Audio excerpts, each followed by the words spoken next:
Thank you Mataji. Hare Krishna.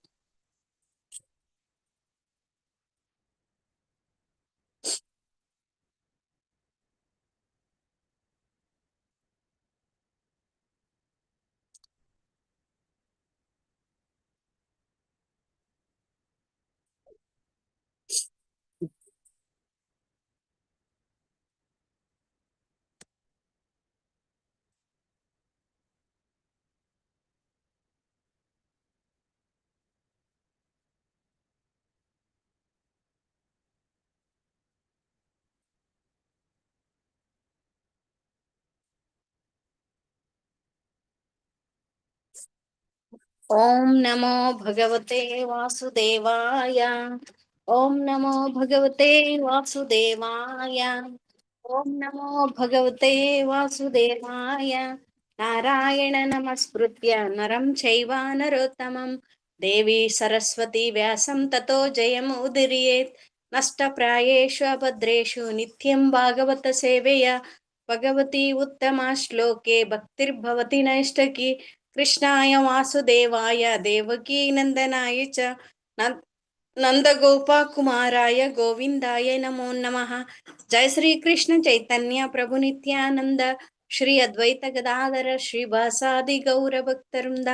Hare Krishna Krishna Krishna ಹರೇ ಹರೇ, ಹರೇ ರಾಮ ರಾಮ ರಾಮ ಹರೇ ಹರೇ. ಹರೇ ಕೃಷ್ಣ ಕೃಷ್ಣ ಕೃಷ್ಣ ಹರೇ ಹರೇ, ಹರೇ ರಾಮ ರಾಮ ರಾಮ ಹರೇ ಹರೇ. ಹರೇ ಕೃಷ್ಣ ಕೃಷ್ಣ ಕೃಷ್ಣ ಹರೇ ಹರೇ, ಹರೇ ರಾಮ ರಾಮ ರಾಮ ಹರೇ ಹರೇ. ಶ್ರೀಮದ್ ಭಾಗವತಂ ಮೊದಲನೆಯ ಸ್ಕಂದ 12ನೇ ಅಧ್ಯಾಯ. ಶ್ಲೋಕ 1. ಶೌನಕ ಉವಾಚ ಅಶ್ವತ್ಥಾಮ್ನಾ ಉಪಸೃಷ್ಟೇನ ಬ್ರಹ್ಮಶೀರ್ಷ್ಣಾ ತೇಜಸಾ ಉತ್ತರಾಯ ಹತೋ ಗರ್ಭ ಈಶೇನ ಜೀವಿತಃ ಪುನಃ. ಶೌನಕ ಉವಾಚ. ಶೌನಕ ಋಷಿಗಳು ಹೇಳಿದರು. ಅಶ್ವತ್ಥಾಮನಿಂದ ದ್ರೋಣನ ಮಗ, ಉಪಸೃಷ್ಟೇನ ಬಿಡಲ್ಪಟ್ಟ, ಬ್ರಹ್ಮಶೀರ್ಷ್ಣ ಅಜೇಯವಾದ ಬ್ರಹ್ಮಾಸ್ತ್ರದಿಂದ, ಉರು ತೇಜಸ ಅತ್ಯಂತ ಪ್ರಖರವಾದ, ಉತ್ತರಯ ಪರೀಕ್ಷಿತನ ತಾಯಿ, ಅತಃ ನಾಶಗೊಳಿಸಲ್ಪಟ್ಟ, ಗರ್ಭ ಬಸಿರು, ಈಶೇನ ಪರಮಪ್ರಭುವಿನಿಂದ, ಅಜೀವಿತಃ ಬದುಕಿಸಲ್ಪಟ್ಟಿತು, ಪುನಃ ಮತ್ತೆ. ಅನುವಾದ. ಶೌನಕ ಮುನಿಗಳು ಹೇಳಿದರು, ಮಹಾರಾಜ ಪರೀಕ್ಷಿತನ ತಾಯಿ ಉತ್ತರೆಯ ಗರ್ಭವು ಅಶ್ವತ್ಥಾಮನು ಪ್ರಯೋಗಿಸಿದ ಘೋರ ಹಾಗೂ ಅಜೇಯವಾದ ಬ್ರಹ್ಮಾಸ್ತ್ರದಿಂದ ಹತವಾಯಿತು. ಆದರೆ ಭಗವಂತನು ಪರೀಕ್ಷಿತ್ ಮಹಾರಾಜನನ್ನು ರಕ್ಷಿಸಿದನು. ಭಾವಾರ್ಥ. ನೈಮಿಷಾರಣ್ಯದಲ್ಲಿ ಸಭೆ ಸೇರಿದ ಋಷಿಮುನಿಗಳು ಸೂತ ಮುನಿಯನ್ನು ಪರೀಕ್ಷಿತ ಮಹಾರಾಜನ ಜನನದ ಬಗ್ಗೆ ಪ್ರಶ್ನಿಸಿದರು.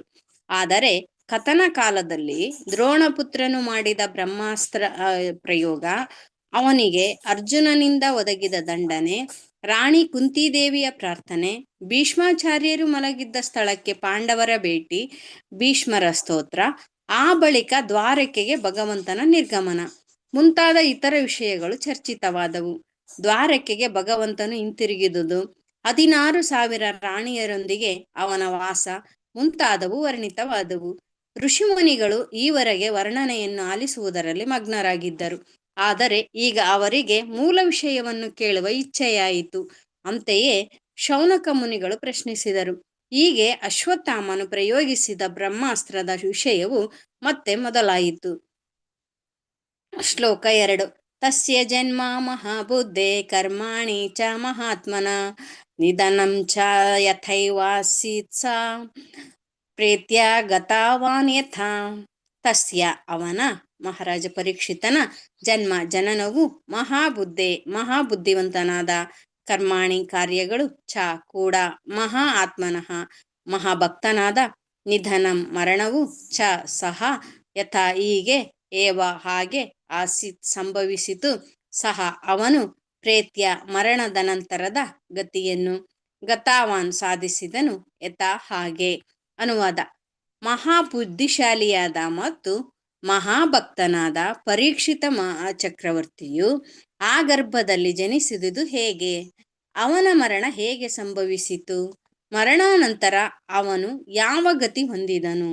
ಭಾವಾರ್ಥ: ಪರೀಕ್ಷಿತ ಚಕ್ರವರ್ತಿಯ ಮಗನ ಕಾಲ ಕಾಲದವರೆಗಂತೂ ಹಸ್ತಿನಾಪುರ, ಈಗಿನ ದಿಲ್ಲಿಯ ರಾಜನು ಪ್ರಪಂಚದ ಚಕ್ರವರ್ತಿಯಾಗಿರುತ್ತಿದ್ದನು.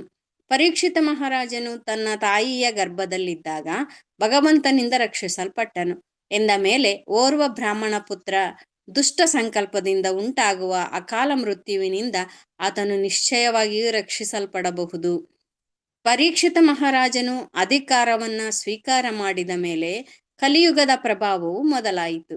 ಪರೀಕ್ಷಿತ ಮಹಾರಾಜನಂತಹ ಮಹಾಮೇಧಾವಿ ಭಕ್ತನನ್ನ ಶಪಿಸುವುದರ ಮೂಲಕ ಆ ಯುಗದ ಶಂಕೆಯ ಕುರುಹುಗಳು ಕಾಣಿಸಿಕೊಂಡವು. ರಾಜನು ಅನಾಥ ಪ್ರಜೆಗಳ ರಕ್ಷಕ. ಪ್ರಜೆಗಳ ಕಲ್ಯಾಣ, ಶಾಂತಿ ಮತ್ತು ಸಮೃದ್ಧಿಗಳು ಅವನನ್ನು ಅವಲಂಬಿಸಿರುತ್ತವೆ.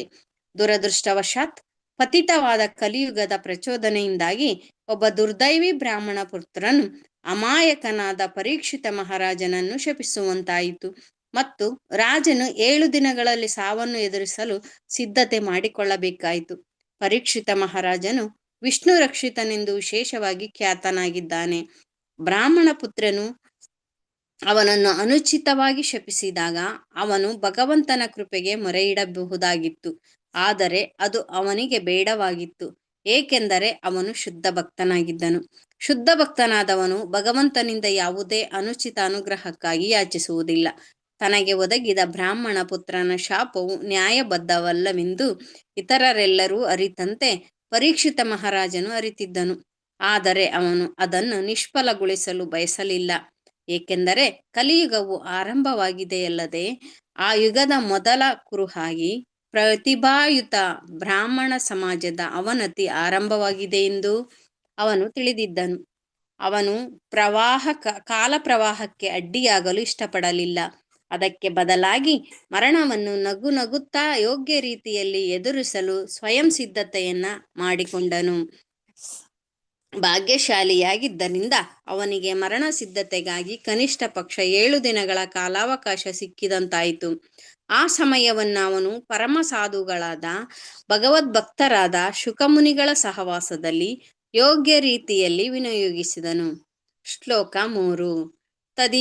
ತದಿದಂ ಶ್ರೋತುಮಿಚ್ಛಾವೋ ಗದಿತುಂ ಯದಿ ಮನ್ಯಸೆ ಬ್ರೂಹಿನ ಶ್ರದ್ಧಾದಾನಾನಾಂ ಯಸ್ಯ ಜ್ಞಾನಮದಾಚುಕಾಂ. ತತ್ ಎಲ್ಲ, ಇದಂ ಇದನ್ನು, ಶ್ರೋತುಂ ಕೇಳಲು, ಇಚ್ಛಾಮು ಎಲ್ಲರೂ ಬಯಸುತ್ತೇವೆ, ಗದಿತುಂ ವಿವರಿಸಲು, ಯದಿ ಆಗುವುದಾದರೆ, ಮನಸ್ಸೇ ನೀವು ಯೋಚಿಸಿ, ಬ್ರೂಹಿ ದಯವಿಟ್ಟು ಹೇಳಿ, ನಹ ನಮಗೆ, ಶ್ರದ್ಧಾದಾನಾನಾಂ ಅತ್ಯಂತ ಶ್ರದ್ಧೆಯುಳ್ಳ, ಯಸ್ಯ ಯಾರಿಗೆ, ಜ್ಞಾನಂ ದಿವ್ಯ ಜ್ಞಾನವನ್ನು, ಆದಾತ್ ನೀಡಿದರು, ಶುಕಃ ಶ್ರೀ ಶುಕಮುನಿಗಳು.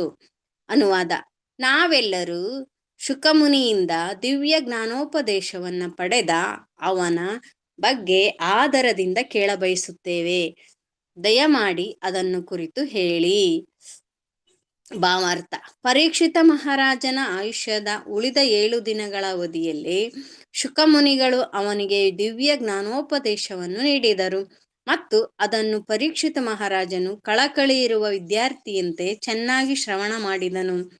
ಶ್ರೀಮದ್ ಭಾಗವತದ ಅಂತಹ ಪ್ರಾಮಾಣಿಕ ಶ್ರವಣ ಮತ್ತು ಕೀರ್ತನೆಯ ಫಲವನ್ನು ವಕ್ತೃ ಶ್ರೋತೃಗಳಿಬ್ಬರೂ ಸಮನಾಗಿ ಅನುಭವಿಸಿದರು. ಇಬ್ಬರಿಗೂ ಅದರಿಂದ ಪ್ರಯೋಜನವಾಯಿತು.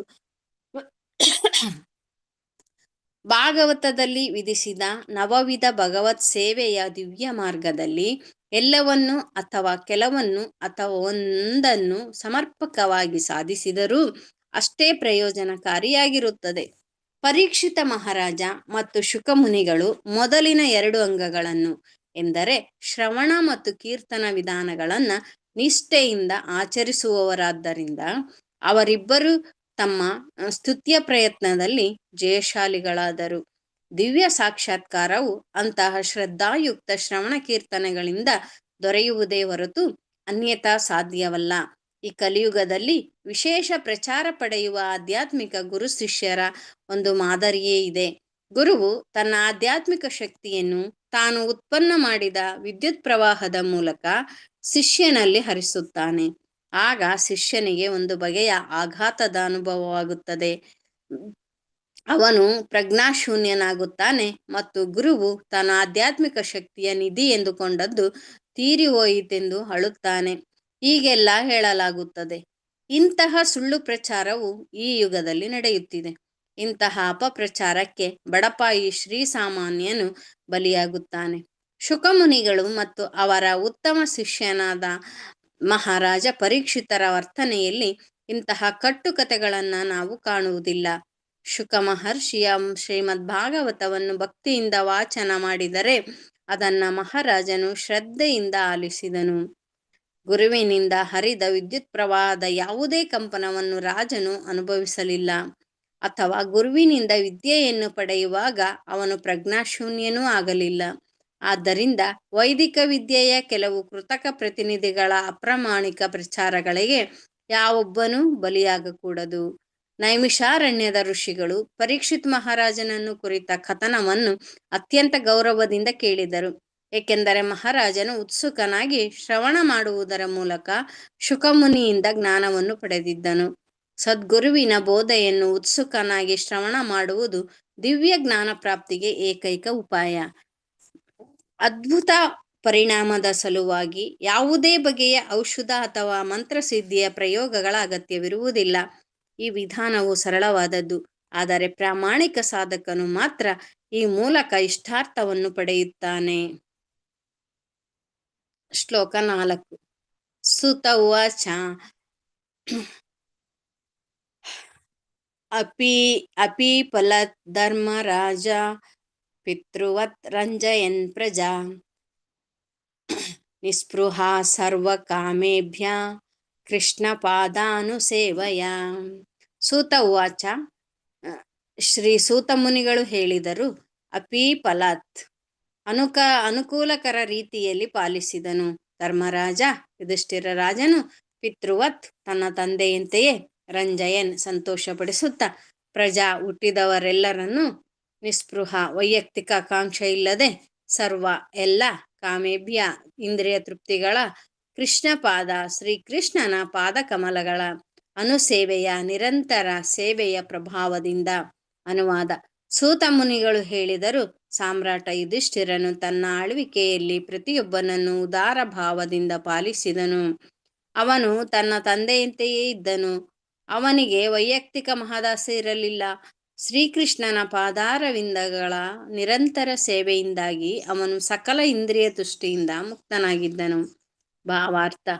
ಪ್ರಸ್ತಾವನೆಯಲ್ಲಿ ನಾವು ಹೇಳಿದಂತೆ ಜಗತ್ತಿನ ಎಲ್ಲ ಅರ್ಥಮಾನವ ಸಮಾಜಕ್ಕೆ ಕೃಷ್ಣ ವಿಜ್ಞಾನದ ಅಗತ್ಯವಿದೆ. ಎಲ್ಲ ರಾಷ್ಟ್ರಗಳ ಮುಂಚೂಣಿಯಲ್ಲಿರುವ ವ್ಯಕ್ತಿಗಳನ್ನು ತಮ್ಮ ಒಳಿತಿಗಾಗಿ, ಸಮಾಜದ ಒಳಿತಿಗಾಗಿ ಮತ್ತು ಇಡೀ ಜಗತ್ತಿನ ಎಲ್ಲ ಜನರ ಕಲ್ಯಾಣಕ್ಕಾಗಿ ಕೃಷ್ಣ ವಿಜ್ಞಾನವನ್ನ ಕೈ ಹಿಡಿಯಬೇಕೆಂದು ನಾವು ಕೇಳಿಕೊಳ್ಳುತ್ತೇವೆ.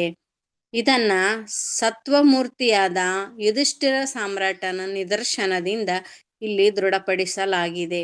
ಭಾರತದಲ್ಲಿ ಜನರು ರಾಮರಾಜ್ಯಕ್ಕಾಗಿ ಹಾತೊರೆಯುತ್ತಾರೆ. ಏಕೆಂದರೆ ದೇವೋತ್ತಮ ಪರಮಪುರುಷನು ಆದರ್ಶ ರಾಜನಾಗಿದ್ದನು. ಭಾರತ ದೇಶದ ಇತರ ಎಲ್ಲ ರಾಜರು ಹಾಗೂ ಚಕ್ರವರ್ತಿಗಳು ಭೂಮಿಯ ಮೇಲೆ ಜನ್ಮ ತಾಳಿದ ಪ್ರತಿಯೊಬ್ಬ ಜೀವಿಯ ಅಭಿವೃದ್ಧಿಗಾಗಿ ಜಗತ್ತಿನ ಗುರಿಯನ್ನು ನಿಯಂತ್ರಿಸುತ್ತಿದ್ದರು. ಈ ಸಂದರ್ಭದಲ್ಲಿ ಪ್ರಯುಕ್ತವಾದ ಪ್ರಜಾಪದವು ವಿಶಿಷ್ಟವಾದುದು, ಹುಟ್ಟಿದುದು ಎಂಬುದು ಇದರ ಯೌಗಿಕಾರ್ಥ. ಭೂಮಿಯ ಮೇಲೆ ಚಲಚರದಿಂದ ಹಿಡಿದು ಪರಿಪೂರ್ಣ ಮಾನವನವರೆಗೆ ನಾನಾ ಜೀವಯೋನಿಗಳಿವೆ. ಮೇಲೆ ಎಲ್ಲ ಜೀವಿಗಳು ಪ್ರಜೆಗಳು ಎನಿಸುತ್ತಾರೆ. ಈ ವಿಶಿಷ್ಟ ಬ್ರಹ್ಮಾಂಡದ ಸೃಷ್ಟಿಕರ್ತನಾದ ಬ್ರಹ್ಮನು ಪ್ರಜಾಪತಿ ಎಂದು ಪ್ರಸಿದ್ಧನಾಗಿದ್ದಾನೆ. ಏಕೆಂದರೆ ಹುಟ್ಟಿದ ಎಲ್ಲ ಜೀವಿಗಳಿಗೂ ಅವನು ಪಿತಾಮಹ. ಹೀಗೆ ಪ್ರಜಾಪದವನ್ನು ನಾವು ಈಗ ಯಾವ ಅರ್ಥದಲ್ಲಿ ಪ್ರಯೋಗಿಸುತ್ತೇವೋ ಅದಕ್ಕಿಂತಲೂ ವ್ಯಾಪಕಾರ್ಥದಲ್ಲಿ ಇಲ್ಲಿ ಪ್ರಯೋಗಿಸಲಾಗಿದೆ. ರಾಜನು ಜಲಜಂತು, ಸಸ್ಯ, ಮರ, ಸರೀಸೃಪ, ಪಶು ಪಕ್ಷಿ ಮತ್ತು ಮಾನವ ಎಲ್ಲ ಜೀವಿಗಳನ್ನು ಪ್ರತಿನಿಧಿಸುತ್ತಾನೆ. ಅವುಗಳಲ್ಲಿ ಪ್ರತಿಯೊಂದು ಭಗವಂತನ ವಿಭಿನ್ನಾಂಶ.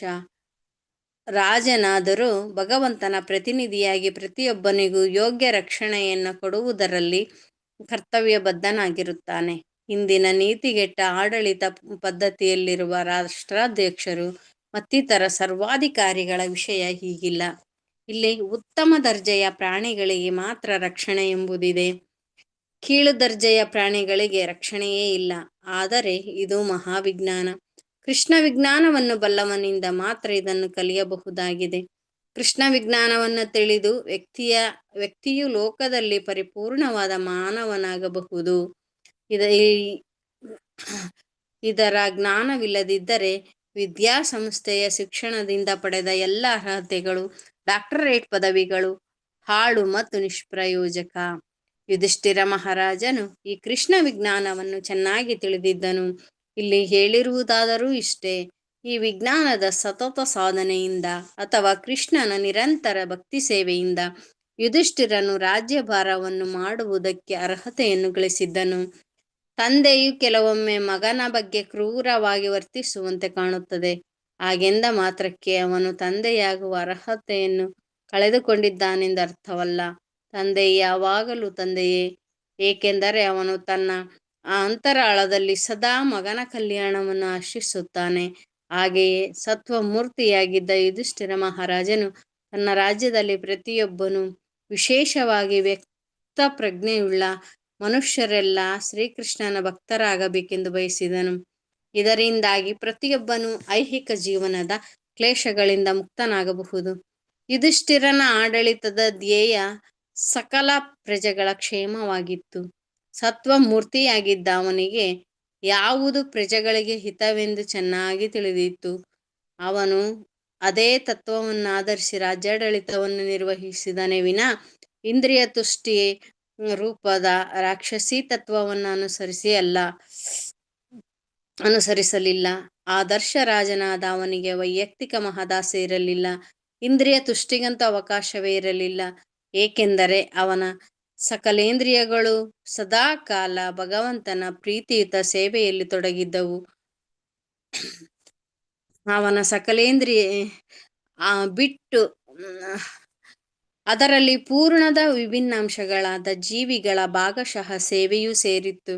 ಬೇರನ್ನು ಬಿಟ್ಟು ಮರದ ಎಲೆಗಳಿಗೆ ನೀರೆರೆಯುವವನಂತೆ ಪೂರ್ಣವನ್ನ ಬಿಟ್ಟು ವಿಭಿನ್ನಾಂಶದಲ್ಲಿ ಸೇವಾನಿರತನಾಗಿರುವವನ ಸಮಯ ಮತ್ತು ಶಕ್ತಿ ವ್ಯರ್ಥವಷ್ಟೇ.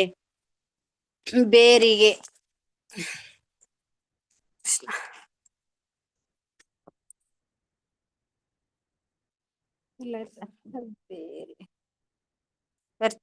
ಬೇರಿಗೆ ನೀರೆರೆದರೆ ಎಲೆಗಳು ತಾವಾಗಿಯೇ ಚೆನ್ನಾಗಿ ಚೇತನ ಪಡೆಯುತ್ತವೆ. ಆದರೆ ಕೇವಲ ಎಲೆಗಳ ಮೇಲೆ ನೀರನ್ನ ಸುರಿದರೆ ಇಡೀ ಶಕ್ತಿಯು ನಿರರ್ಥಕವಾಗುತ್ತದೆ. ಯುಧಿಷ್ಠಿರ ಮಹಾರಾಜನು ನಿರಂತರವಾಗಿ ಭಗವಂತನ ಸೇವೆಯಲ್ಲಿ ತೊಡಗಿದ್ದನು.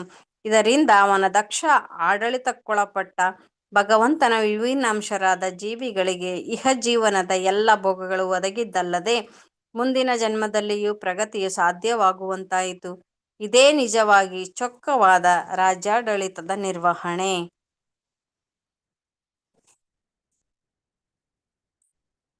ಶ್ಲೋಕ 5. ಸಂಪದಾ ಕೃತವೋ ಲೋಕ ಮಹಿಷಿ ಭ್ರಾತರೋ ಮಹಿ ಜಂಬೂದ್ವೀಪಾಧಿಪತ್ಯಂ ಚ ಯತ್ ಚ ತ್ರಿದಿವಂ ಗತಂ.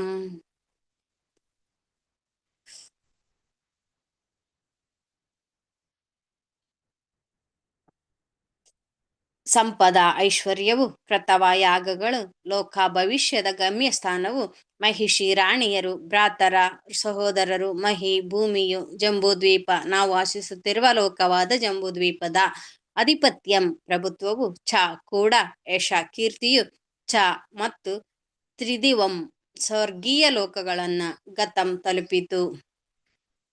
ಯಶಶ್ಚ ಅನುವಾದ: ಯುಧಿಷ್ಠಿರ ಮಹಾರಾಜನ ಐಹಿಕ ಸಂಪತ್ತು, ಉತ್ತಮ ಗತಿಗೆ ಸಾಧನವಾಗಿರುವ ಯಜ್ಞಗಳು, ಸಾಮ್ರಾಜ್ಞಿ, ಧೀರ ಸೋದರರು, ವಿಸ್ತಾರ ರಾಜ್ಯ, ಭೂಲೋಕದ ಸಾರ್ವಭೌಮತ್ವ ಮತ್ತು ಕೀರ್ತಿ ಇತ್ಯಾದಿಗಳ ವಾರ್ತೆಯು ದೇವಲೋಕಗಳನ್ನು ತಲುಪಿತು.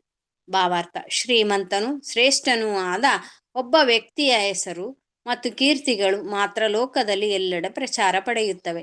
ದಕ್ಷ ಆಡಳಿತ, ಐಹಿಕ ಸಂಪತ್ತು, ಶೋಭಾಯಮಾನಳಾದ ಪತ್ನಿ ದ್ರೌಪದಿ, ಸೋದರರಾದ ಭೀಮಾರ್ಜುನರ ಸಾಮರ್ಥ್ಯ ಮತ್ತು ಜಂಬೂದ್ವೀಪವೆಂಬ ಲೋಕದ ಸುಭದ್ರ ಸಾರ್ವಭೌಮತ್ವಕ್ಕಾಗಿ ಭೌಮತ್ವ ಇವುಗಳಿಂದಾಗಿ ಯುಧಿಷ್ಠಿರ ಮಹಾರಾಜನ ಹೆಸರು ಮತ್ತು ಕೀರ್ತಿಗಳು ಮೇಲಿನ ಲೋಕಗಳವರೆಗೂ ಹರಡಿದವು. ಈ ಸಂದರ್ಭದಲ್ಲಿ ಬಳಸಿರುವ ಲೋಕಃ ಎಂಬ ಪದವು ಅರ್ಥಗರ್ಭಿತವಾಗಿದೆ. ಆಕಾಶದ ತುಂಬ ನಾನಾ ಭೌತಿಕ ಹಾಗೂ ಆಧ್ಯಾತ್ಮಿಕ ಲೋಕಗಳು ಅಥವಾ ಹಿರಿಯ ಗ್ರಹಗಳು ಇವೆ. ಅವುಗಳನ್ನು ವ್ಯಕ್ತಿಯು ಭಗವದ್ಗೀತೆಯಲ್ಲಿ ಹೇಳಿರುವಂತೆ ಈ ಜನ್ಮದ ಕರ್ಮಫಲವಾಗಿ ಕರ್ಮಫಲವಾಗಿ ತಲುಪಬಲ್ಲನು. ದಾರ್ಷ್ಟ್ಯದಿಂದ ಅಲ್ಲಿ ಪ್ರವೇಶ ಮಾಡಲು ಸಾಧ್ಯವಿಲ್ಲ.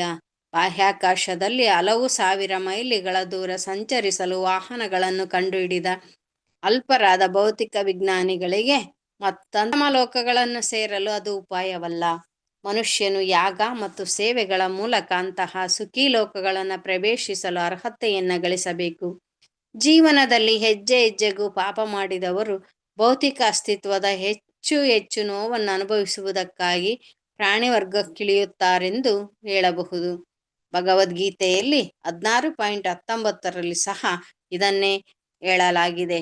ಯುಧಿಷ್ಠಿರ ಮಹಾರಾಜನ ಸಾತ್ವಿಕ ಯಜ್ಞಗಳು ಮತ್ತು ಅರ್ಹತೆಗಳು ಅದೆಷ್ಟು ಉನ್ನತ ಮಟ್ಟದವು ಮತ್ತು ಗುಣಯುತವೂ ಆಗಿದ್ದವೆಂದರೆ ದೇವಲೋಕದ ನಿವಾಸಿಗಳು ಕೂಡ ಅವನನ್ನು ತಮ್ಮಲ್ಲಿ ಒಬ್ಬನಂತೆ ಸ್ವಾಗತಿಸಲು ಆಗಲೇ ಸಿದ್ಧರಾಗಿದ್ದರು. ಶ್ಲೋಕ 6.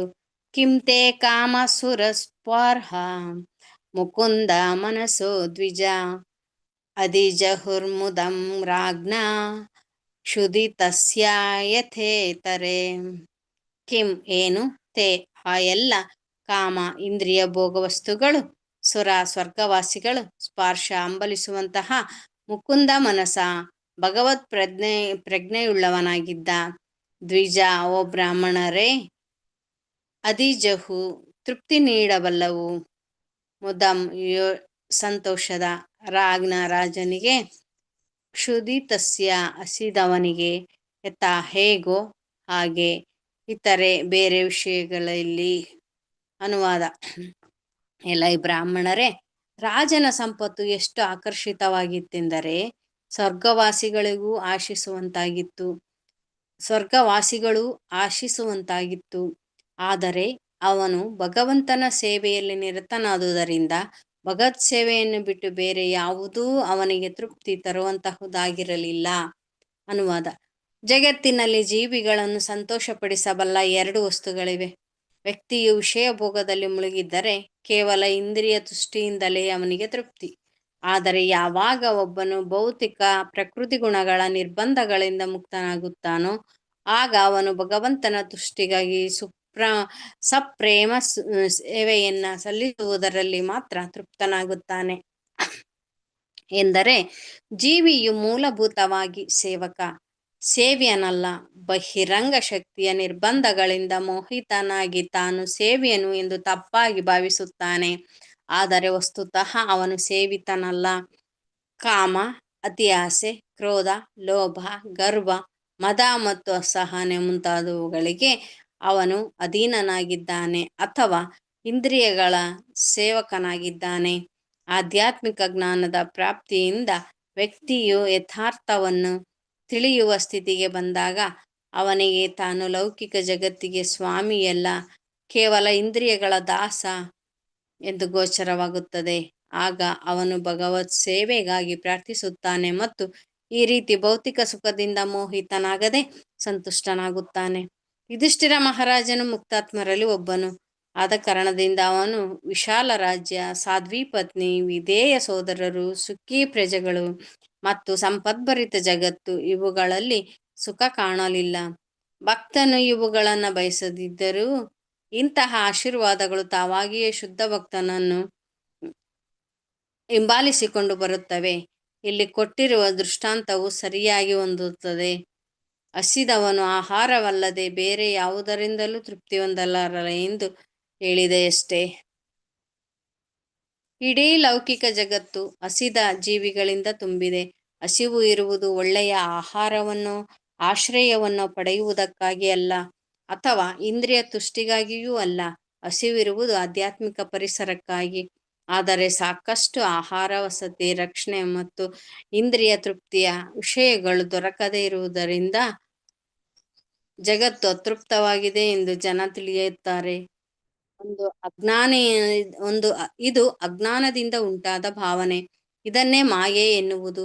ಜೀವಿಯು ಆಧ್ಯಾತ್ಮಿಕ ತುಷ್ಟಿಗಾಗಿ ಹಸಿದಿರುವಾಗ ಅವನ್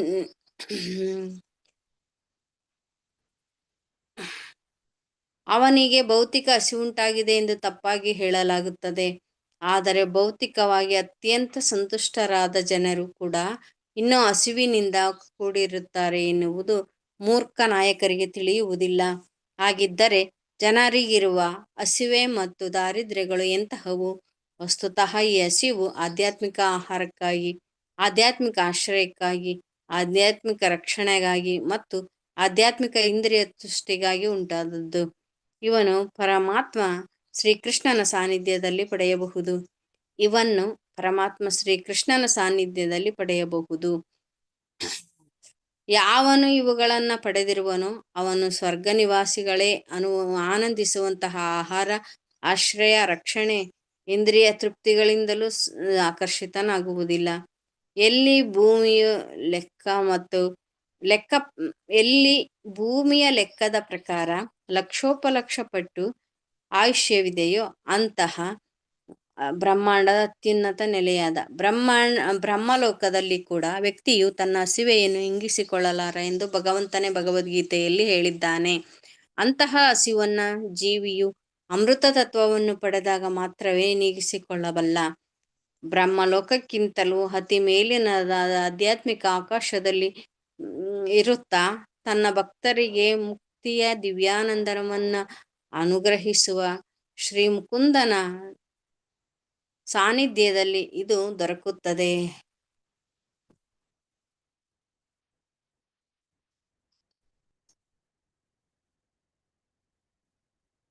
ಶ್ಲೋಕ 7. ಮಾತುರ್ಗರ್ಭಗತೋ ವೀರ ಸದಾತ ಭೃಗುನಂದನ ದದರ್ಶ ಪುರುಷಂ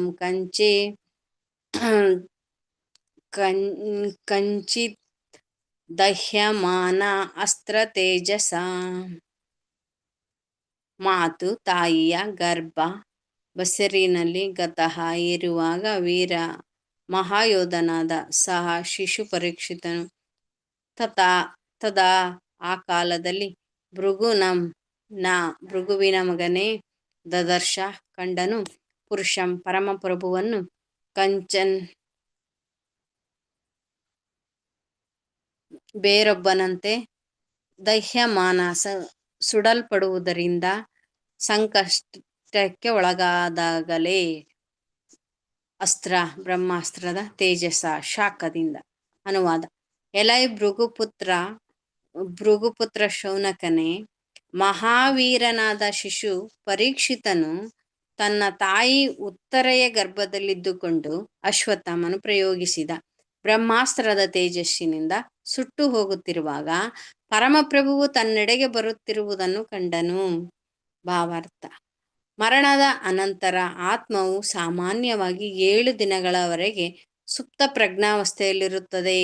ಜೀವಿಯು ತನ್ನ ಕರ್ಮಾನುಸಾರವಾಗಿ ತಂದೆಯ ವೀರ್ಯವ ಮೂಲಕ ತಾಯಿಯ ಗರ್ಭವನ್ನು ಸೇರಲು ಅವಕಾಶ ಕೊಡಲಾಗುತ್ತದೆ. ಜೀವಿಯು ಹೀಗೆ ತನಗೆ ಇಷ್ಟವಾದ ಶರೀರವನ್ನು ಬೆಳೆಸಿಕೊಳ್ಳುತ್ತಾನೆ. ಇದು ಒಬ್ಬನ ಪೂರ್ವ ಕರ್ಮಕ್ಕನುಗುಣವಾಗಿ ವಿಶಿಷ್ಟ ದೇಹಗಳಲ್ಲಿ ಜನನ ಪಡೆಯುವ ನಿಯಮವಾಗಿದೆ. ಅವನು ಸುಪ್ತ ಪ್ರಜ್ಞಾವಸ್ಥೆಯಿಂದ ಎಚ್ಚೆತ್ತಾಗ ಗರ್ಭದೊಳಗೆ ಬಂಧಿತನಾಗಿ ಕ್ಲೇಶವನ್ನ ಅನುಭವಿಸುತ್ತಾನೆ ಮತ್ತು ಅದರಿಂದ ಹೊರಬರಲು ಇಚ್ಛಿಸುತ್ತಾನೆ. ಕೆಲವೊಮ್ಮೆ ಸುದೈವದಿಂದ ಅಂತಹ ವಿಮೋಚನೆಗಾಗಿ ಭಗವಂತನನ್ನು ಪ್ರಾರ್ಥಿಸುತ್ತಾನೆ. ಮಹಾರಾಜ ಪರೀಕ್ಷಿತನು ತಾಯಿಯ ಗರ್ಭದಲ್ಲಿರುವಾಗ ಅಶ್ವತ್ಥಾಮನು ಪ್ರಯೋಗಿಸಿದ ಬ್ರಹ್ಮಾಸ್ತ್ರವು ಅವನ ಮೇಲೆ ಎರಗಿತು. ಅವನು ಉರಿಯ ತಾಪದಿಂದ ಬಳಲತೊಡಗಿದನು. ಆದರೆ ಅವನು ಭಗವದ್ಭಕ್ತನಾದ್ದರಿಂದ ಭಗವಂತನು ತನ್ನ ಸರ್ವಶಕ್ತಿಯಿಂದ ಆ ಕ್ಷಣದಲ್ಲಿಯೇ ಗರ್ಭದಲ್ಲಿ ಕಾಣಿಸಿಕೊಂಡನು. ಮಗುವಿಗೆ ಯಾರೋ ತನ್ನನ್ನು ರಕ್ಷಿಸಲು ಬಂದಿರುವುದು ಕಾಣಿಸಿತು. ಶಿಶು ಪರೀಕ್ಷಿತನು ಸ್ವಭಾವತಃ ಮಹಾವೀರನಾಗಿದ್ದರಿಂದ ಅಂತಹ ಅಸಹಾಯಕ ಪರಿಸ್ಥಿತಿಯಲ್ಲೂ ಅಸಹನೀಯ ತಾಪವನ್ನ ಸಹಿಸಿಕೊಂಡನು. ಈ ಕಾರಣಕ್ಕಾಗಿ ಇಲ್ಲಿ ವೀರಹ ಪದದ ಪ್ರಯೋಗವಾಗಿದೆ. ಶ್ಲೋಕ 8.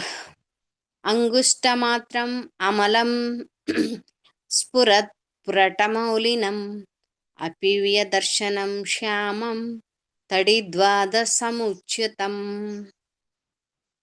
ಅಂಗುಷ್ಟ ಹೆಬ್ಬೆರಳಿನ ಅಳತೆಯ, ಮಾತ್ರಂ ಅಷ್ಟೇ, ಅಮಲಂ ಅಲೌಕಿಕವಾದ, ಸ್ಫುರತ್ ಪ್ರಕಾಶಮಾನವಾದ, ಪುರಟ ಚಿನ್ನದ, ಮೌಲಿನಂ ಕಿರೀಟವುಳ್ಳವನನ್ನು, ಅಪೀವ್ಯ ಬಹು ಸುಂದರವಾಗಿ, ದರ್ಶನಂ ಕಾಣುವ, ಶ್ಯಾಮವರ್ಣನನ್ನು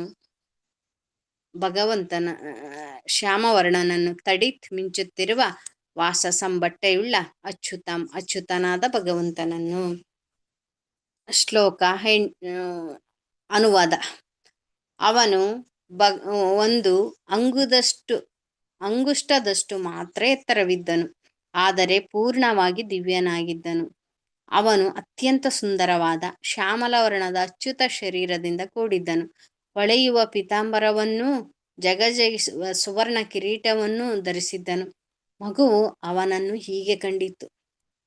ಶ್ಲೋಕ 9.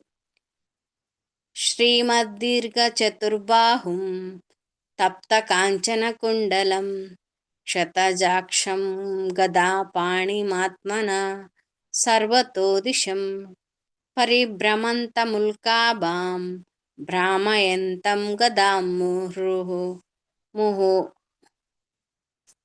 ಶ್ರೀಮಂತವಾದ, ದೀರ್ಘ ನೀಳವಾದ, ಚತುರ್ಬಾಹುಂ 4 ತೋಳುಗಳೆಲ್ಲ, ತಪ್ತ ಕಾಂಚನ ಪುಟವಿಕ್ಕಿದ ಬಂಗಾರದ, ಕುಂಡಲಂ ಕರ್ಣಾಭರಣಗಳನ್ನು ಉಳ್ಳ, ಕ್ಷತಜ ಅಕ್ಷರಂ ರಕ್ತದಿಂದ ಕೆಂಪಾದ ಕಣ್ಣುಗಳೆಲ್ಲ, ಗದಾಪಾಣಿ ಕೈಯಲ್ಲಿ ಗದೆಯನ್ನು ಹಿಡಿದ, ಆತ್ಮನಃ ತನ್ನ, ಸರ್ವತಃ ಎಲ್ಲ, ದಿಶಂ ಸುತ್ತಲೂ, ಪರಿಭ್ರಮಂತಂ ಸುತ್ತುತ್ತಿದ್ದ, ಉಲ್ಕಾಭಾಂ ಉಲ್ಕೆಯಂತೆ ಹೊಳೆಯುವ, ಭ್ರಾಮಯಂತಂ ಸುತ್ತು ತಿರುಗಿಸುವ, ಗದಾಂ ಗದೆಯನ್ನು, ಮುಹುಃ ನಿರಂತರವಾಗಿ. ಅನುವಾದ. ಭಗವಂತನು ಶೋಭೆಯಿಂದ ಕೂಡಿದ ದೀರ್ಘವಾದ 4 ಬಾಹುಗಳಿಂದ ಕರಗಿದ ಚಿನ್ನದಂತಹ ಕುಂಡಗಳಿಂದ ಕೋಪ ತುಂಬಿದ ರಕ್ತ ಕೆಂಪಿನ ಕಣ್ಣುಗಳಿಂದ ಕೂಡಿದ್ದನು. ಅವನು ಚಲಿಸುತ್ತಿರುವಂತೆ ಅವನ ಗದೆಯ ಉಲ್ಕೆಯಂತೆ ಅವನನ್ನು ಸುತ್ತುವರೆದಿತ್ತು.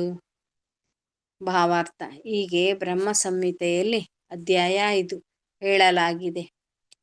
ಪರಮಪ್ರಭು ಗೋವಿಂದನು ಅವನ ಸ್ವಾಂಶ ರೂಪವೊಂದರಿಂದ ವಿಶ್ವಮಂಡಲವನ್ನು ಪ್ರವೇಶಿಸಿ ಪರಮಾತ್ಮನಾಗಿ ಪ್ರತಿಯೊಂದು ಜೀವಿಯ ಹೃದಯದಲ್ಲಿಯೂ ಅಲ್ಲದೆ ಭೌತಿಕ ಪದಾರ್ಥಗಳ ಪ್ರತಿ ಕಣದಲ್ಲಿಯೂ ಪಾಲುಗೊಳ್ಳುತ್ತಾನೆ. ಹೀಗೆ ಭಗವಂತನು ಅಚಿಂತ್ಯ ಶಕ್ತಿಯಿಂದ ಸರ್ವವ್ಯಾಪಿಯಾಗಿದ್ದಾನೆ. ಅವನು ತನ್ನ ಪ್ರಿಯ ಭಕ್ತ ಪರೀಕ್ಷಿತನನ್ನು ರಕ್ಷಿಸಲು ಹೀಗೆ ಉತ್ತರೆಯ ಗರ್ಭವನ್ನು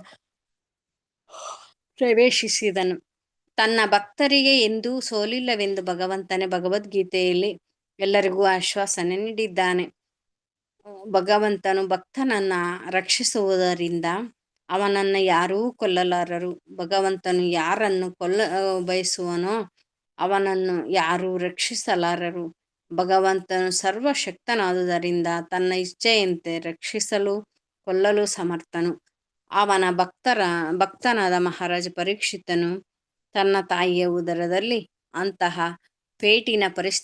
ಅಂತಹ ಪೇಚಿನ ಪರಿಸ್ಥಿತಿಯಲ್ಲಿ ಇರುವಾಗಲೂ ಅವನ ದೃಷ್ಟಿಗನುಗುಣವಾದ ರೂಪವನ್ನು ತಳೆದು ಅವನ ಮುಂದೆ ಗೋಚರವಾದನು. ಭಗವಂತನು ಸಾವಿರಾರು ಬ್ರಹ್ಮಾಂಡಗಳಿಗಿಂತಲೂ ದೊಡ್ಡವನಾಗಬಲ್ಲನು ಮತ್ತು ಅದೇ ಸಮಯದಲ್ಲಿ ಪರಮಾಣುವಿಗಿಂತಲೂ ಚಿಕ್ಕವನಾಗಬಲ್ಲನು. ಅವನು ದಯಾಮಯ ಆಗಿರುವುದರಿಂದ ಪರಿಮಿತ ಜೀವಿಯ ಸೃಷ್ಟಿಗೆ ಅನುಗುಣವಾದ ರೂಪವನ್ನಷ್ಟೇ ತಾಳುತ್ತಾನೆ. ಅವನು ಅಪರಿಮಿತ. ನಮ್ಮ ಲೆಕ್ಕಾಚಾರದ ಯಾವುದೇ ಅಳತೆಯಿಂದಲೂ ಅವನು ಪರಿಮಿತನಲ್ಲ. ನಾವು ಯೋಚಿಸಬಹುದಾದದಕ್ಕಿಂತಲೂ ಅವನು ದೊಡ್ಡವನಾಗಬಹುದು ಮತ್ತು ನಮ್ಮ ಕಲ್ಪನೆಗಿಂತಲೂ ಚಿಕ್ಕವನಾಗಬಹುದು. ಆದರೆ ಎಲ್ಲ ಸ್ಥಿತಿಯಲ್ಲಿಯೂ ಅವನು ಅದೇ ಸರ್ವಶಕ್ತ ಭಗವಂತನಾಗಿರುತ್ತಾನೆ. ಉತ್ತರೆಯ ಗರ್ಭದಲ್ಲಿಯ ಅಂಗುಷ್ಟ ಗಾತ್ರದ ವಿಷ್ಣುವಿಗೂ ದೇವೋತ್ತಮ ಧಾಮವಾದ ವೈಕುಂಠದಲ್ಲಿಯ ಪರಿಪೂರ್ಣನಾದ ನಾರಾಯಣನಿಗೂ ಯಾವ ವ್ಯತ್ಯಾಸವೂ ಇಲ್ಲ. ತನ್ನ ಅನೇಕ ಸಮರ್ಥ ಭಕ್ತರಿಂದ ಸೇವೆಯನ್ನು ಸ್ವೀಕರಿಸುವುದಕ್ಕೋಸ್ಕರ ಅವನು ಅರ್ಚಾವಿಗ್ರಹ ರೂಪವನ್ನು ತಾಳುತ್ತಾನೆ. ಭೌತಿಕ ಧಾತುಗಳಿಂದ ನಿರ್ಮಿತವಾದ ಭಗವದ್ರೂಪದಲ್ಲಿರುವ ಅರ್ಚಾವಿಗ್ರಹದ ಕರುಣೆಯಿಂದ ಭೌತಿಕ ಇಂದ್ರಿಯಗಳಿಗೆ ನಿಲುಕುವುದಿರುವವನಾದರೂ ಭಗವಂತನು ಭೌತಿಕ ಜಗತ್ತಿನಲ್ಲಿರುವ ಭಕ್ತರಿಗೆ ಸುಲಭ ಗಮ್ಯನಾಗುವನು. ಆದ್ದರಿಂದ ಭಗವಂತನ ಪೂರ್ಣ ಆಧ್ಯಾತ್ಮಿಕ ರೂಪವಾದ ಅರ್ಚಾವಿಗ್ರಹವು ಪ್ರಾಪಂಚಿಕ ಭಕ್ತರಿಗೆ ದರ್ಶನ ಶಕ್ಯವಾಗಿದೆ. ಅಂತಹ ಅರ್ಚಾವಿಗ್ರಹವನ್ನು ಎಂದೂ ಭೌತಿಕವೆಂದು ಪರಿಗಣಿಸಕೂಡದು. ಬದ್ಧ ದೇವರ ವಿಷಯದಲ್ಲಿ ಜಡ ಮತ್ತು ಚೇತನಗಳ ನಡುವೆ ಅಪಾರ ಭೇದವಿದೆ. ಆದರೆ ಭಗವಂತನಿಗೆ ಅವೆರಡಕ್ಕೂ ಭೇದವಿಲ್ಲ. ಭಗವಂತನಿಗೆ ಆಧ್ಯಾತ್ಮಿಕ ಅಸ್ತಿತ್ವವನ್ನು ಬಿಟ್ಟು ಬೇರೇನೂ ಇಲ್ಲ. ಅದೇ ರೀತಿಯಲ್ಲಿ ಭಗವಂತನ ಶುದ್ಧ ಭಕ್ತನಿಗೂ ಸಹ ಭಗವಂತನೊಡನಿರುವ ನಿಕಟ ಸಂಬಂಧದಲ್ಲಿ ಆಧ್ಯಾತ್ಮಿಕ ಅಸ್ತಿತ್ವದ ಹೊರತು ಬೇರೆ ಯಾವುದೂ ಇಲ್ಲ.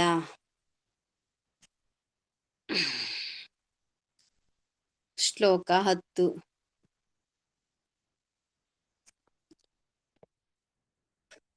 ಅಸ್ತ್ರತೇಜಃ ಸ್ವಗದಯ ನಿಹಾರಾಮಿವ ಗೋಪತಿ ವಿದಮಂತಂ ಸಂನಿಕರ್ಷೆ ಪರ್ಯೇಕ್ಷತಕ ಇತ್ಯಸೌ. ಅಸ್ತ್ರತೇಜ ಬ್ರಹ್ಮಾಸ್ತ್ರದ ಕಾಂತಿಯನ್ನು ಸ್ವಗದಯ ತನ್ನ ಗದೆಯಿಂದ ನಿಹಾರಂ ಮಂಜಿನ ಹನಿಗಳನ್ನು ಇವ ಹೇಗೋ ಹಾಗೆ ಗೋಪತಿ ಸೂರ್ಯನು ವಿದಮಂತಂ ಮರೆಮಾಚುತ್ತಿರುವುದನ್ನು ಸನ್ನಿಕರ್ಷೆ ಹತ್ತಿರದಲ್ಲಿ ಪರ್ಯೇಕ್ಷತ ನೋಡುತ್ತಿದ್ದನು. ಕಹ ಯಾರು ಇತಿ ಅಸೌ ಇವನು ಎಂದು. ಅನುವಾದ. ಸೂರ್ಯನು ಮಂಜು ಹನಿಯನ್ನು ಕರಗಿಸುವಂತೆ ಭಗವಂತನು ಈ ರೀತಿ ಬ್ರಹ್ಮಾಸ್ತ್ರದ ತೇಜಸ್ಸನ್ನು ನಾಶಗೊಳಿಸುವುದರಲ್ಲಿ ಉದ್ಯುಕ್ತನಾದನು. ಮಗುವು ಅವನನ್ನು ನೋಡಿತು. ಅವನು ಯಾರು ಎಂದು ಯೋಚಿಸಿತು. ಶ್ಲೋಕ 11. ವಿಧೂಯಾತದಮೇಯಾತ್ಮ ಭಗವಾನ್ ಧರ್ಮಗುಬ್ ವಿಭು ಮಿಷತೋ ದಶಮಾಸಸ್ಯ ತತ್ರೈವಾಂತರ್ದದೇ ಹರಿ. ವಿಧೂಯ ಸಂಪೂರ್ಣವಾಗಿ ತೊಳೆದು, ತತ್ ಆಮೇಯಾತ್ಮ ಸರ್ವವ್ಯಾಪಕ ಪರಮಾತ್ಮನಾದ ಭಗವಾನ್ ದೇವೋತ್ತಮ ಪುರುಷನಾದ ಧರ್ಮಗುಪ್ ಧರ್ಮರಕ್ಷಿತನಾದ ವಿಭುಹು ಪರಮನಾದ ವಿಷತಃ ನೋಡುತ್ತಿರುವಾಗ ದಶಮಾಸಸ್ಯ ಸಕಲ ದಿಕ್ಕುಗಳೇ ಉಡುಗೆಯಾಗಿರುವವನು ತತ್ರ ಏವ ಅಲ್ಲಿಯೇ ಅಂತಹ ಕಣ್ಮರೆ ದದೆ ಆದನು ಹರಿಹಿ ಪ್ರಭುವು. ಅನುವಾದ. ಎಲ್ಲರಲ್ಲಿಯ ಪರಮಾತ್ಮನಾದ ಮತ್ತು ಸಾಧು ಜನ ರಕ್ಷಕನಾದ ಎಲ್ಲ ದಿಕ್ಕುಗಳಲ್ಲಿಯೂ ವ್ಯಾಪಿಸಿಕೊಂಡಿರುವ ದೇಶಕಾಲಗಳಿಂದ ಅಪರಿಮಿತನಾದ ಪರಮಪುರುಷನ ಶಿಶುವು ನೋಡುತ್ತಿದ್ದ ಕ್ಷಣದಲ್ಲಿಯೇ ಅಂತರ್ಧನನಾದನು. ಭಾವಾರ್ಥ. ಶಿಶುವಾದ ಪರೀಕ್ಷಿತನು ದೇಶಕಾಲಗಳಿಂದ ಪರಿಮಿತನಾದ ಜೀವಿಯನ್ನು ನೋಡುತ್ತಿರಲಿಲ್ಲ. ಭಗವಂತನಿಗೂ ಮತ್ತು ಜೀವಿಗೂ ಅಜಗಜಾಂತರದಷ್ಟು ವ್ಯತ್ಯಾಸವಿದೆ. ಇಲ್ಲಿ ಭಗವಂತನು ದೇಶಕಾಲಗಳಿಂದ ಅಪರಿಮಿತನಾದ ಪರಮ ಪುರುಷನೆಂದು ಹೇಳಲಾಗಿದೆ. ಪ್ರತಿಯೊಬ್ಬ ಜೀವಿಯು ದೇಶಕಾಲಗಳಿಗೆ ಮಿತನಾದವನು. ಜೀವಿಯು ಪರಮಾತ್ಮನು ಗುಣದಲ್ಲಿ ಒಂದೇ ಆದರೂ ಪರಿಮಾಣದಿಂದ ಪರಮಾತ್ಮನಿಗೂ ಮತ್ತು ಸಾಮಾನ್ಯ ಜೀವಾತ್ಮನಿಗೂ ಗುಣದಲ್ಲಿ ಒಂದಾದರೂ ವ್ಯತ್ಯಾಸವಿದೆ. ಭಗವದ್ಗೀತೆಯಲ್ಲಿ ಜೀವಿಗಳು ಮತ್ತು ಪರಮಾತ್ಮ ಇಬ್ಬರು ಸರ್ವವ್ಯಾಪಿ ಎಂದು ಏನ ಸರ್ವಂ ಇದಂ ತಥಂ ಹೇಳಿರುವುದಾದರೂ ಇವರ ಸರ್ವವ್ಯಾಪಕತ್ವದಲ್ಲಿ ಭೇದವಿದೆ ಎಂದು ಹೇಳಿದೆ. ಸಾಮಾನ್ಯ ಜೀವಿಯು ಅಥವಾ ಆತ್ಮನು ತನ್ನ ಪರಿಮಿತ ಶರೀರದಲ್ಲಿ ಸರ್ವವ್ಯಾಪಕನಾಗಿರಬಹುದು. ಆದರೆ ಪರಮಪುರುಷನು ಎಲ್ಲ ದೇಶ ಕಾಲಗಳಲ್ಲಿಯೂ ಸರ್ವವ್ಯಾಪಕನು. ಸಾಮಾನ್ಯ ಜೀವಿಯು ತನ್ನ ಸರ್ವವ್ಯಾಪಕತ್ವದಿಂದ ತನ್ನ ಪ್ರಭಾವವನ್ನು ಇತರ ಸಾಮಾನ್ಯ ಜೀವಿಗಳ ಮೇಲೆ ಬೀರಲಾಗದು. ಆದರೆ ದೇವೋತ್ತಮ ಪರಮಪುರುಷನಾದ ಪರಮಾತ್ಮನು ಪರಿಮಿತಿ ಇಲ್ಲದೆ ತನ್ನ ಪ್ರಭಾವವನ್ನು ಎಲ್ಲ ದೇಶಗಳಲ್ಲಿಯೂ ಎಲ್ಲ ಕಾಲಗಳಲ್ಲಿಯೂ ಎಲ್ಲ ಜೀವಿಗಳ ಮೇಲೂ ಬೀರಬಲ್ಲನು. ದೇಶಕಾಲಗಳಿಂದ ಅಪರಿಮಿತನಾಗಿ ಸರ್ವವ್ಯಾಪಿಯಾಗಿರುವುದರಿಂದ ಶಿಶು ಪರೀಕ್ಷಿತನ ತಾಯಿಯ ಗರ್ಭದಲ್ಲಿಯೂ ಸಹ ಅವನು ಕಾಣಿಸಿಕೊಳ್ಳಬಲ್ಲನು. ಇಲ್ಲಿ ಅವನನ್ನು ಶಿಷ್ಟ ರಕ್ಷಕನೆಂದು ಹೇಳಲಾಗಿದೆ. ಯಾವನು ಪರಮಪುರುಷನಿಗೆ ಶರಣಾಗತನೋ ಅವನು ಶಿಷ್ಟನು ಅಥವಾ ಧಾರ್ಮಿಕನು. ಅವನು ಎಲ್ಲ ಸನ್ನಿವೇಶಗಳಲ್ಲಿಯೂ ಭಗವಂತನಿಂದ ವಿಶೇಷವಾಗಿ ರಕ್ಷಿತನಾಗುವನು. ಭಗವಂತನು ಪರೋಕ್ಷವಾಗಿ ದುಷ್ಟ ರಕ್ಷಕನೂ ಹೌದು, ಏಕೆಂದರೆ ಅವನು ತನ್ನ ಬಹಿರಂಗ ಶಕ್ತಿಯ ಮೂಲಕ ಅವರ ಪಾಪಗಳನ್ನು ಬೇರ್ಪಡಿಸುತ್ತಾನೆ. ಇಲ್ಲಿ ಭಗವಂತನನ್ನು ದಶದಿಕ್ಕುಗಳಿಂದ ಆವೃತನು ಎಂದು ವರ್ಣಿಸಲಾಗಿದೆ. ಮೇಲೆ ಕೆಳಗೆ ಸೇರಿದಂತೆ 10 ದಿಕ್ಕುಗಳಿಂದ ವಸ್ತ್ರಾವೃತನು ಎಂದು ಇದರ ಅರ್ಥ.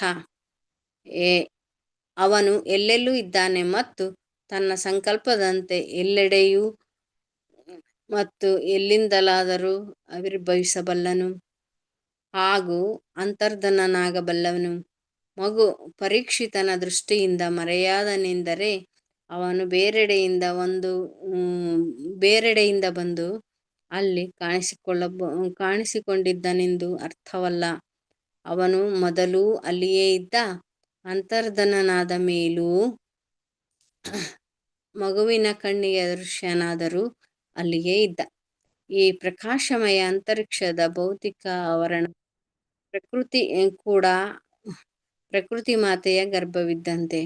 ಸಕಲ ಜೀವಿಗಳ ಜನಕನಾದ ಭಗವಂತನು ನಮ್ಮೆಲ್ಲರನ್ನು ಆ ಗರ್ಭದೊಳಗಿಟ್ಟಿದ್ದಾನೆ. ಅವನು ಎಲ್ಲ ಕಡೆಯೂ ಇದ್ದಾನೆ. ತಾಯಿ ದುರ್ಗೆಯ ಪ್ರಕೃತಿ ಗರ್ಭದಲ್ಲಿಯೂ ಇದ್ದಾನೆ. ಅರ್ಹರು ಯಾರೋ ಅವರು ಮಾತ್ರ ಭಗವಂತನನ್ನು ಕಾಣಬಲ್ಲರು.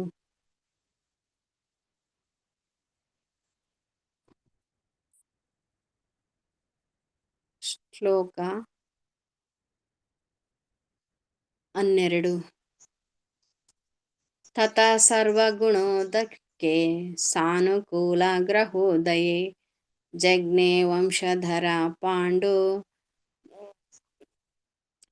ಇವ ಓಜಸ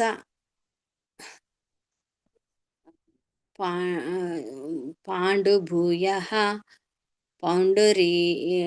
ಪಾಂಡು ಇವ ಓಜಸ. ತಥಾ ಸರ್ವಗುಣೋದರ್ಕೆ ಸಾನುಕೂಲ ಗ್ರಹೋದಯೇ ಜಜ್ಞೆ ವಂಶಧರ ಪಾಂಡು ಭೂಯ ಪಾಂಡು ಇವ ಓಜಸ. ತತಃ ನಂತರ ಸರ್ವ ಎಲ್ಲ ಗುಣ ಶುಭ ಸೂಚನೆಗಳು ಉದರ್ಕೆ ಕ್ರಮವಾಗಿ ಬೆಳೆಯಲು ಸಾನುಕೂಲ ಎಲ್ಲ ಅನುಕೂಲಕರವಾದ ಗ್ರಹೋದಯ ಗ್ರಹಗಳ ಸಮೂಹದ ಪ್ರಭಾವವಿರುವಾಗ ಜಜ್ಞೆ ಜನಿಸಿದನು. ವಂಶಧರ ವಂಶವನ್ನು ಬೆಳೆಸುವವನು. ಪಾಂಡುವಿನ ಭೂಯಃ ಮತ್ತೆ ಪಾಂಡು ಇವ ಪಾಂಡುವಿನಂತೆಯೇ ಓಜಸ ಪರಾಕ್ರಮದಿಂದ. ಅನುವಾದ. ಬಳಿಕ ಗ್ರಹಗತಿಗಳ ಮೈತ್ರಿಯು ಏರ್ಪಟ್ಟ ಶುಭ ಸೂಚನೆಗಳು ಮೂಡಿದವು. ಆಗ ಪಾಂಡುವಿನಂತೆಯೇ ತೇಜಸ್ವಿಯಾಗಿರುವ ಪಾಂಡುವಿನ ಉತ್ತರಾಧಿಕಾರಿಯು ಹುಟ್ಟಿದನು. ಭಾವಾರ್ಥ. ಜೀವಿಯ ಮೇಲೆ ಪ್ರಭಾವ ಬೀರುವ ಜ್ಯೋತಿಷ್ಯ ಲೆಕ್ಕಾಚಾರಗಳು ಕಾಲ್ಪನಿಕವಲ್ಲ. ಈ ಶ್ರೀಮದ್ ಭಾಗವತದಲ್ಲಿ ದೃಢಪಟ್ಟಿರುವಂತೆ ಅವು ವಾಸ್ತವಿಕ ಸಂಗತಿಗಳು. ಪ್ರಜೆಯು ರಾಜ್ಯದ ನಿಯಮಕ್ಕೆ ಒಳಪಟ್ಟಿರುವಂತೆ ಪ್ರತಿಯೊಬ್ಬ ಜೀವಿಯು ಪ್ರತಿ ಕ್ಷಣವೂ ಪ್ರಕೃತಿ ನಿಯಮಗಳಿಂದ ನಿಯಂತ್ರಿತನು. ರಾಜ್ಯ ಕಾಯಿದೆಗಳು ಕಣ್ಣಿಗೆ ಕಾಣುವ ರೀತಿಯಲ್ಲಿ ಸ್ಥೂಲವಾಗಿ ಆಚರಿಸತಕ್ಕವು. ಆದರೆ ಭೌತಿಕ ಪ್ರಕೃತಿ ನಿಯಮಗಳು ಸೂಕ್ಷ್ಮವಾಗಿರುವುದರಿಂದ ಸ್ಥೂಲ ತಿಳುವಳಿಕೆಗೆ ಗೋಚರವಾಗುವ ರೀತಿಯಲ್ಲಿ ಅನುಭವಕ್ಕೆ ಬರುವಂತಹವಲ್ಲ. ಭಗವದ್ಗೀತೆ 3.9ರಲ್ಲಿ ಹೇಳಿರುವಂತೆ ಜೀವನದ ಪ್ರತಿಯೊಂದು ಕ್ರಿಯೆಗೂ ನಮ್ಮನ್ನು ಪ್ರತಿಬಂಧಿಸುವ ಪ್ರತಿಕ್ರಿಯೆ ಇರುತ್ತದೆ. ಆದರೆ ಯಜ್ಞದ ಉದ್ದೇಶದಿಂದ ಕ್ರಿಯೆ ಮಾಡುವವರಿಗೆ ಪ್ರತಿಕ್ರಿಯೆಗಳಿಂದ ಬಂಧನ ಏರ್ಪಡುವುದಿಲ್ಲ. ನಮ್ಮ ಕ್ರಿಯೆಗಳು ಭಗವಂತನ ದೂತರಾದ ಮೇಲಾಧಿಕಾರಿಗಳಿಂದ ವಿಧಾಯಕವಾಗಿರುತ್ತವೆ. ಹೀಗೆ ನಮ್ಮ ಕರ್ಮಗಳಿಗನುಸಾರವಾಗಿ ನಮಗೆ ದೇಹಗಳು ಇತ್ಯರ್ಥವಾಗಿರುತ್ತವೆ. ಪ್ರಕೃತಿ ನಿಯಮವು ಎಷ್ಟು ಸೂಕ್ಷ್ಮವೆಂದರೆ ನಮ್ಮ ದೇಹದ ಪ್ರತಿಭಾಗವು ಆಯಾಯ ನಕ್ಷತ್ರಗಳಿಂದ ಪ್ರಭಾವಿತವಾಗಿರುತ್ತದೆ. ಜೀವಿಯು ಅಂತಹ ಜ್ಯೋತಿಷ್ಯ ಪ್ರಭಾವದ ಲೆಕ್ಕಾಚಾರದಿಂದ ತನ್ನ ಬಂಧನದ ಅವಧಿಯನ್ನು ಪೂರೈಸಲು ತನ್ನ ಕ್ರಿಯಾ ಶರೀರವನ್ನು ಪಡೆಯುತ್ತಾನೆ. ಆದ್ದರಿಂದ ಮನುಷ್ಯನೊಬ್ಬನ ಭವಿಷ್ಯವು ಅವನ ಜನನ ಕಾಲದ ಗ್ರಹಕೂಟದಿಂದ ನಿರ್ಧಾರಿತವಾಗಿರುತ್ತದೆ ಮತ್ತು ಅವನ ನಿಜ ಜಾತಕವನ್ನು ಜ್ಯೋತಿಷ್ಯ ವಿದ್ವಾಂಸನು ಸಿದ್ಧಗೊಳಿಸುತ್ತಾನೆ. ಇದೊಂದು ಮಹತ್ತರ ವಿಜ್ಞಾನ. ವಿಜ್ಞಾನದ ದುರುಪಯೋಗದಿಂದ ಅದು ನಿರುಪಯುಕ್ತವಾಗುವುದಿಲ್ಲ. ಪರೀಕ್ಷಿತ ಮಹಾರಾಜನಾಗಲಿ ಅಥವಾ ದೇವೋತ್ತಮ ಪರಮಪುರುಷನೇ ಆಗಲಿ ಅಂತಹ ನಿರ್ದಿಷ್ಟ ಶುಭ ನಕ್ಷತ್ರಗಳ ಯೋಗವಿದ್ದಾಗ ಅವತರಿಸುತ್ತಾರೆ ಮತ್ತು ಈ ರೀತಿಯಲ್ಲಿ ಜನ್ಮ ತಳೆದ ದೇಹದ ಮೇಲೆ ಶುಭ ಮುಹೂರ್ತವು ಪರಿಣಾಮ ಬೀರುತ್ತದೆ. ಈ ಭೌತಿಕ ಜಗತ್ತಿನಲ್ಲಿ ಅತ್ಯಂತ ಶುಭ ನಕ್ಷತ್ರ ಯೋಗವು ಭಗವಂತನು ಅವತರಿಸಿರುವಾಗ ಒದಗುತ್ತದೆ ಮತ್ತು ಇದನ್ನ ವಿಶೇಷವಾಗಿ ಜಯಂತಿ ಎಂದು ಕರೆಯುತ್ತಾರೆ. ಈ ಪದವನ್ನ ಇತರ ಉದ್ದೇಶಗಳಿಗಾಗಿ ದುರುಪಯೋಗ ಮಾಡಕೂಡದು. ಪರೀಕ್ಷಿತ ಮಹಾರಾಜನು ಕೇವಲ ಮಹಾಕ್ಷತ್ರಿಯ ಸಾಮ್ರಾಟ ಮಾತ್ರವೇ ಅಲ್ಲ, ಮಹಾಭಕ್ತನೂ ಆಗಿದ್ದ. ಆದ್ದರಿಂದ ಅವನು ಕೆಟ್ಟ ಮುಹೂರ್ತದಲ್ಲಿ ಜನ್ಮ ತಾಳಿರಲಾರನು. ಗೌರವಾನ್ವಿತ ವ್ಯಕ್ತಿಯನ್ನು ಬರಮಾಡಿಕೊಳ್ಳಲು ಯೋಗ್ಯವಾದ ಸ್ಥಳ ಮತ್ತು ಸಮಯವನ್ನು ಆರಿಸಿರುತ್ತಾರೆ. ಹಾಗೆಯೇ ಪರಮಪ್ರಭುವಿನಿಂದ ವಿಶೇಷವಾಗಿ ರಕ್ಷಿತನಾದ ಮಹಾರಾಜ ಪರೀಕ್ಷಿತನಂತಹ ಮಹಿಮಾತಿಶಯ ವ್ಯಕ್ತಿಯನ್ನ ಭೂಮಿಗೆ ಬರಮಾಡಿಕೊಳ್ಳಲು ಎಲ್ಲ ಶುಭ ನಕ್ಷತ್ರಗಳು ಸೇರಿದಂತೆ ರಾಜನ ಮೇಲೆ ಪ್ರಭಾವ ಬೀರುವ ಯೋಗ್ಯ ಗಳಿಗೆಯನ್ನು ಆಯ್ಕೆ ಮಾಡಲಾಯಿತು. ಹೀಗೆ ಅವರು ಶ್ರೀಮದ್ ಭಾಗವತದ ಮಹಾನಾಯಕನಾಗಿ ಪ್ರಸಿದ್ಧಿ ಹೊಂದಲು ಜನ್ಮವೆತ್ತಿದನು. ಈ ಜ್ಯೋತಿಷ ಪ್ರಭಾವದ ಯೋಗ್ಯ ಏರ್ಪಾಡು ಎಂದು ಮಾನವನ ಇಚ್ಛಾರೀತಿಯದಲ್ಲ, ಅದು ಪರಮಪ್ರಭುವಿನ ಕಾರ್ಯಭಾರದ ಸುವ್ಯವಸ್ಥಿತ ಏರ್ಪಾಡು. ಈ ಏರ್ಪಾಡು ಮಾತ್ರ ಜೀವಿಯ ಪುಣ್ಯಕರ್ಮ ಅಥವಾ ಪಾಪಕರ್ಮಗಳಿಗೆ ಅನುಸಾರವಾಗಿ ಮಾಡಿರುವಂತಹುದು ಆಗಿರುತ್ತದೆ. ಜೀವಿಯು ಆಚರಿಸುವ ಸತ್ಕರ್ಮಗಳ ಮಹತ್ವವು ಇಲ್ಲಿದೆ. ಸತ್ಕರ್ಮ ಫಲ ಮಾತ್ರದಿಂದಲೇ ಒಬ್ಬನಿಗೆ ತಾನು ಸಂಪತ್ತು, ಒಳ್ಳೆಯ ವಿದ್ಯೆ, ಸುಂದರ ರೂಪ ಲಭ್ಯವಾಗುತ್ತದೆ. ಸನಾತನ ಧರ್ಮ ಪದ್ಧತಿಯ ಮನುಷ್ಯನ ನಿತ್ಯ ಕಾರ್ಯ ಸಂಸ್ಕಾರಗಳು ಉತ್ತಮ ಗ್ರಹತಿಗಳ ಅನುಕೂಲವನ್ನು ಪಡೆಯುವಂತೆ ಯೋಗ್ಯಾವತಾರಣದ ಸೃಷ್ಟಿಗೆ ಅತ್ಯಂತ ಸೂಕ್ತ. ಆದ್ದರಿಂದಲೇ ಗರ್ಭಧಾನ ಸಂಸ್ಕಾರವು ಅಥವಾ ಉತ್ತಮ ವರ್ಣದವರಿಗೆ ವಿಹಿತವಾದ ಪ್ರಥಮ ಬೀಜ ಪ್ರದಾನದ ಶುದ್ಧಿ ಸಂಸ್ಕಾರವು ಉತ್ತಮ, ಪುಣ್ಯವಂತ ಮತ್ತು ಬುದ್ಧಿಶಾಲಿ ವರ್ಗಗಳ ಮನುಷ್ಯರನ್ನು ಮಾನವ ಸಮಾಜಕ್ಕೆ ಬರಮಾಡಿಕೊಳ್ಳುವ ಎಲ್ಲ ಸತ್ಕರ್ಮಗಳ ಪ್ರಾರಂಭ. ಒಳ್ಳೆಯ ಹಾಗೂ ಬುದ್ಧಿವಂತ ಜನತೆಯಿಂದ ಮಾತ್ರ ಜಗತ್ತಿನಲ್ಲಿ ಶಾಂತಿ ಮತ್ತು ಸಮೃದ್ಧಿಗಳು ಸಾಧ್ಯ. ಕಾಮಾಸಕ್ತಿಯುಳ್ಳ ಅನಪೇಕ್ಷಿತ ಅವಿವೇಕ ಸಂತಾನದಿಂದ ಕೇವಲ ನರಕ ಮತ್ತು ವಿಕ್ಷೋಭೆ ಉಂಟಾಗುತ್ತದೆ.